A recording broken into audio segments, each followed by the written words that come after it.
അതായത് കരുവന്നൂരിൽ നടന്ന ഒരു 400 കോടി രൂപയുടെ തട്ടിപ്പ്, പാവപ്പെട്ടവൻ്റെ ചെറിയ ചെറിയ നിക്ഷേപങ്ങൾ പോലും ഈ CPM-ൻ്റെ നേതാക്കൾ അറിഞ്ഞുകൊണ്ട് കൊള്ളയടിച്ച കേസ് മറ്റേ ED അന്വേഷിക്കുന്നത് തടയണമെന്ന് ആവശ്യപ്പെട്ടുകൊണ്ട് ഹൈക്കോടതിയിൽ പോയവരാണ് ഇപ്പോൾ കേരളം ഭരിക്കുന്ന സർക്കാർ. അതിന് കൊടുത്തിട്ടുള്ള വക്കീൽ ഫീസ് അറിയോ? 70 ലക്ഷം രൂപ. അതിൻ്റെ പൂർണ്ണത കൈവന്നു. കാരണം കേസ് ഭംഗിയായിട്ട് കോടതി തള്ളിയിട്ട് പറഞ്ഞു EDക്ക് അന്വേഷിക്കാമെന്ന് പറഞ്ഞു. പിന്നീട് ഇവരെ ഒരു 20 ലക്ഷം രൂപ ചിലവാക്കിയിട്ട് വീണ്ടും പോയി എന്തിനാ? ഡോക്യുമെൻറ്റ്സ് തിരിച്ചു കിട്ടാൻ. അങ്ങനെ ഡോക്യുമെൻറ്റ്സ് EDയോട് തിരിച്ചു ചോദിക്കാൻ കരുവന്നൂർ സൊസൈറ്റിക്ക് ആവില്ല. ആവശ്യമുള്ള രേഖകൾ EDയുടെ ഓഫീസിൽ വന്ന് പരിശോധിച്ചോളാൻ പറഞ്ഞു. അപ്പോൾ ഈ വക്കീൽ ഫീസ് കൊടുത്തുകൊണ്ടിട്ടുള്ള ഇത്തരം കളികളൊക്കെ നടത്തുമ്പോൾ അതിൻ്റെ അനന്തരഫലം എന്താകുമെന്നുള്ളൊരു ചിന്തയൊന്നും ഇവർക്കില്ല. ഇനി താങ്കൾ ഒരു കാര്യം കൂടി എനിക്ക് ശ്രീ സതീഷിനോട് പറയാണ്ട്, നമ്പി നാരായണൻ ഉദാഹരണം പറഞ്ഞുകൊണ്ട് പറഞ്ഞു, ഭരിക്കുന്ന പാർട്ടിയുടെ ചട്ടുകങ്ങളായിക്കൊണ്ട് പ്രവർത്തിക്കുന്നവരാണ് EDയും SFIOയും. ഇനിയും അത് താങ്കൾ പറഞ്ഞതിൽ എന്തെങ്കിലും അർത്ഥവ്യത്യാസമുണ്ടെങ്കിൽ അതിൻ്റെ അർത്ഥം ഇത്രയേ ഉള്ളൂ. അതായത് ഇപ്പോൾ ഈ അന്വേഷണം നടക്കുന്നത് കേന്ദ്രം ആരാണ് ഭരിക്കുന്നത്, അത് ഇലക്ഷനുമായിട്ട് ബന്ധപ്പെട്ടിട്ടാണെന്ന്. സാർ, താങ്കൾക്ക് ഓർമ്മയുണ്ടോ സാർ, ഈ പുതുപ്പള്ളി തെരഞ്ഞെടുപ്പിൽ ആ ഉമ്മൻചാണ്ടിയുടെ മകൾക്ക് എന്തോ ദുബായിൽ എന്തൊക്കെയോ വൻകിട ബിസിനസ്സും കാര്യങ്ങളും, അതിന് പണം ഇവിടെ നിന്നാണ് പോകുന്നത് എന്നൊക്കെ പറഞ്ഞിട്ട് ഈ സോഷ്യൽ മീഡിയയിലെ സഖാക്കൾ അവരെ കൈവാരി തേച്ചത്?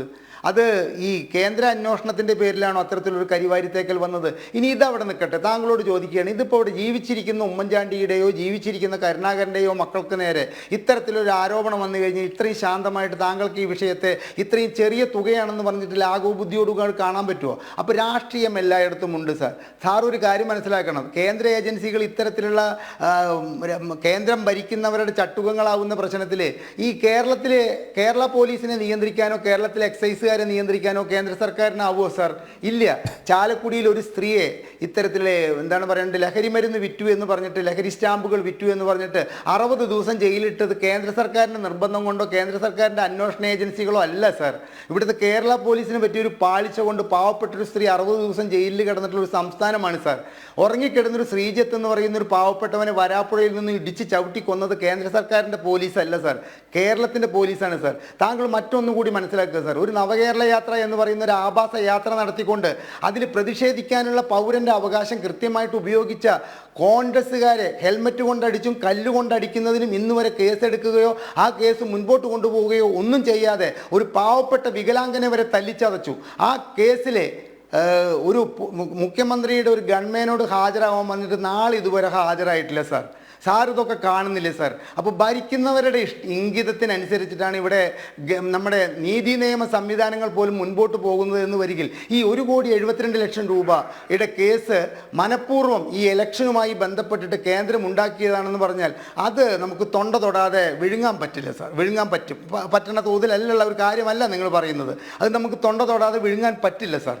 ഇതിനെ അടിസ്ഥാനപരമായിട്ടുള്ള ഇത്തരം കാര്യങ്ങൾ നിങ്ങൾ കൃത്യമായിട്ട് ബോധിപ്പിക്കാൻ ആദ്യം ശ്രമിച്ചിരുന്നുവെങ്കിൽ ഞാൻ ഈ ചർച്ചയുടെ തുടക്കത്തിൽ പറഞ്ഞ് ചെരങ്ങ് നുള്ളി സമുദ്രമാക്കിയത് ഈ പാർട്ടി തന്നെയാണ്. പാർട്ടിക്ക് കൃത്യമായിട്ട് ഈ പ്രശ്നം തുടക്കത്തിലെ നുള്ളി അവസാനിപ്പിക്കാമായിരുന്നു. നിലാവുണ്ട് എന്ന് കരുതിയിട്ട് ഒരാളും വെളുക്കുവോളം കക്കരുത്. ഭരണം ഞങ്ങളുടെ കയ്യിലാണെന്ന് കരുതിയിട്ട് ഇത്തരം തോന്നിവാസങ്ങൾ ചെയ്യുമ്പോൾ എവിടെ നിന്നെങ്കിലും തെറ്റ് ചെയ്തവരാരായാലും എല്ലാ കാലത്തും ശിക്ഷിക്കപ്പെടുകയോ ചോദ്യം ചെയ്യപ്പെടുകയോ ചെയ്തിട്ടുള്ളൊരു നാടാണ് നമ്മുടെ ഭാരതം, നമ്മുടെ ഇന്ത്യ.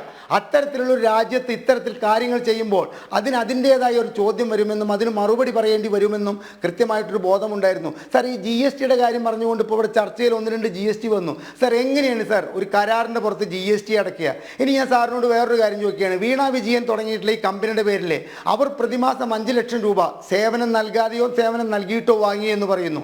3 ലക്ഷം രൂപ അവരുടെ കമ്പനിയുടെ പേരിൽ നിന്ന് വാങ്ങിയെന്ന് പറയുന്നു. MK ഹരിദാസ് കൃത്യമായിട്ട് ഇൻകം ടാക്സ് അടയ്ക്കുന്ന ഒരാളാണ്.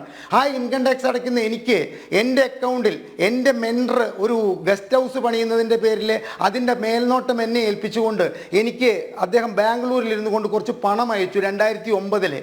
ആ പണത്തിൻ്റെ കണക്ക് ഞാൻ എൻ്റെ ഇൻകം ടാക്സ് അസസ്മെൻറ്റിൽ കാണിച്ചില്ലെന്ന് പറഞ്ഞിട്ട് 20 പ്രാവശ്യം എന്നെ നടത്തിയ ഇൻകം ടാക്സിൻ്റെ ഈ കൊച്ചി ഇൻകം ടാക്സ് ഓഫീസിലേക്ക് ഞാൻ നടന്നിട്ടുണ്ട്. പക്ഷേ ഞാൻ ചോദിക്കുന്നു, ഈ വീണ വിജയൻ എന്ന് പറയുന്ന അവർക്ക് ഈ 5 ലക്ഷം രൂപ പ്രതിമാസം കിട്ടിയതിൻ്റെ ആ ഇൻകം, അതായത് 60 ലക്ഷം രൂപ അവരവരുടെ IT റിട്ടേണിൽ കാണിച്ചിട്ടുണ്ടോ സാർ? ചോദിച്ചപ്പോൾ പറയുന്നത് വ്യക്തിഗതമായിട്ടുള്ള വിവരങ്ങൾ നൽകാൻ പറ്റില്ലെന്ന് പറഞ്ഞിട്ട് ആ വിവരം തരാൻ കൂട്ടാക്കിയിട്ടില്ല. കമ്പനി എക്സാലോജിക് എന്ന് പറയുന്ന കമ്പനിക്ക് 36 ലക്ഷം രൂപ കിട്ടിയിട്ടുണ്ട്. അതിൻ്റെ ഇൻകം ടാക്സ് ആ മറ്റേ അസസ്മെൻറ്റിലെ ആ 36 ലക്ഷം രൂപയുടെ കണക്ക് കാണിച്ചിട്ടുണ്ടോ സാർ? ഒരുപാട് ചോദ്യങ്ങളുണ്ട് സാർ. കേവലം 1,72,00,000 രൂപ വീണ വിജയൻ സേവനം നൽകിയിട്ടോ നൽകാതെയോ കൊടുത്തു എന്നുള്ളതല്ല ഇവിടുത്തെ പ്രശ്നം. ഇവിടെ അത് കൊടുത്തിരിക്കുന്നത് ആർക്കാണ് എന്നുള്ളതാണ് സാർ പ്രശ്നം. ഇവിടുത്തെ മുഖ്യമന്ത്രിയുടെ മകൾക്ക് മാസപ്പടി എന്ന തോതിൽ അത്തരത്തിലൊരു പൈസ കൊടുത്തിട്ടുണ്ടെങ്കിൽ അതിൻ്റെ സത്യം കണ്ടെത്തേണ്ടത് കാലഘട്ടത്തിൻ്റെ ആവശ്യമാണ് സാർ. അല്ലെങ്കിൽ നാളെ ഇവിടെ അധികാരത്തിലിരുന്ന ഓരോ മുഖ്യമന്ത്രിമാരുടെ മക്കളും ഞാനോ അനിൽ നമ്പ്യാരോ താങ്കളോ ജീവിച്ചിരിക്കില്ല. ഇത്തരത്തിലുള്ള അഴിമതി കാണിച്ചാൽ അതൊക്കെ സർവ്വദേശീയമായിട്ട് അംഗീകരിച്ചുകൊണ്ട് മുൻപോട്ട് പോകുന്ന ഒരു പ്രവണത നിലനിൽക്കാൻ ഈ ഒരു സംഭവം കാരണമാകുമെങ്കിൽ അതിന് തടയിടേണ്ടത് ആവശ്യമാണ്. അതിന് അന്വേഷണം വേണം. ആ അന്വേഷണം ഏതായാലും ഞങ്ങൾ അതിനെ എതിർക്കില്ല, ഞങ്ങൾ തടയില്ല എന്ന് പറഞ്ഞവർ തന്നെ 2 കോടതികളിൽ പോയിക്കൊണ്ട് ഒരു കോടതിയിൽ പോകാൻ ഞങ്ങളുടെ നികുതിപ്പണം ഉപയോഗിച്ചിട്ടുണ്ടെങ്കിൽ ഞങ്ങൾ അതിനെ വികാരഭരിതമായിട്ട് ഇത്തരം ചാനൽ ചർച്ചകളിലെ കേരളത്തിലൊരു 10% ജനങ്ങൾക്ക് വേണ്ടി സംസാരിക്കുന്നുണ്ടെങ്കിൽ അതിനെ തെറ്റു പറഞ്ഞുകൊണ്ട് താങ്കൾ അതിനെ ന്യായീകരിക്കാൻ ശ്രമിക്കരുത്. ഇവിടെ താങ്കൾ ഉള്ളത് കൊണ്ടാണ് താങ്കളെ പറയുന്നത്. താങ്കൾ ഇതിൽ യാതൊരു പങ്കുള്ള ഒരു വ്യക്തിയല്ലെന്നും താങ്കൾ വളരെയധികം നല്ലവനായ ഒരു വ്യക്തിയാണെന്നൊക്കെ എനിക്ക് നന്നായിട്ട് അറിയാം. കാരണം ഈ ചാനൽ ചർച്ചയ്ക്ക് വരുമ്പോൾ നമ്മൾ അനിൽ നമ്പ്യാരോടൊക്കെ ചോദിക്കും ആരാണ്.